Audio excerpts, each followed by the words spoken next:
രോമാഞ്ചജനകമായ ഒരു കാര്യമായിരിക്കും. അതൊക്കെ മുസ്താഫിൽ ആദ്യം ഒരു ഗോളിന് ലീഡ് നേടി 4-ാം മിനിറ്റിൽ തന്നെയാണ് ഒരു ഗോൾ നേടിയെടുത്തത്. പക്ഷെ അതിനുശേഷം ഒരു തിരിച്ചുവരവ് നടത്താൻ സെക്കൻഡ് ഹാഫിൽ സാധിച്ചു എന്നുള്ളതാണ് കേരള ബ്ലാസ്റ്റേഴ്സിനെ.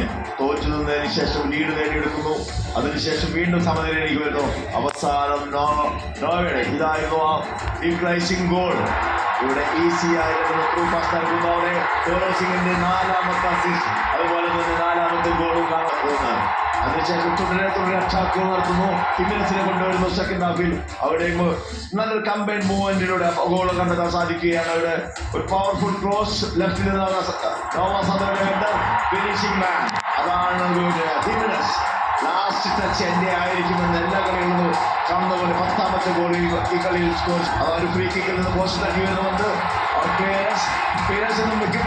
പക്ഷേ അത് പിടിക്കണോ പഞ്ചിയെന്ന ഡൗട്ട്ഫുള്ളിൽ വന്ന് പഞ്ചിയെ കൈ തട്ടി വീഴുന്നു. ഈസിയായിട്ട് ഈക്വലൈസിംഗ് ഗോൾ കണ്ടെത്തുന്നു ടോറി എൽട്ടൺ. അതിനുശേഷം അവസാനം 10 മിനിറ്റിനോട് 15 ഇവിടെ ഒരു റെഡ് കാർഡ് കാണോ, 2 യെല്ലോ കാർഡ് കണ്ടതിന് ശേഷം ഒരു റെഡ് കാർഡ്. ഇതായിരുന്നു സെക്കൻഡ് പെപ്രയ്ക്കെതിരെയായിരുന്നു അവിടെ യെല്ലോ കാർഡ് കണ്ടത്. അതിനുശേഷം റെഡ് കാർഡും കണ്ട് വെറും 10 മിനിറ്റ് മാത്രമാണ് കളിക്കാനുള്ള സമയം കിട്ടിയുള്ളൂ.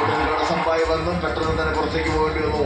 ഒരു ക്രോസ് ബ്ലോക്ക് ചെയ്യുന്നതിന് ശേഷം ആ പന്ത് കണ്ടിട്ട് കൊടുക്കുന്നവരുടെ ലാസ്റ്റ് നിമിഷം, കളിയുടെ അവസാന നിമിഷങ്ങളാണ് 95ാമത്തെ മിനിറ്റിൽ.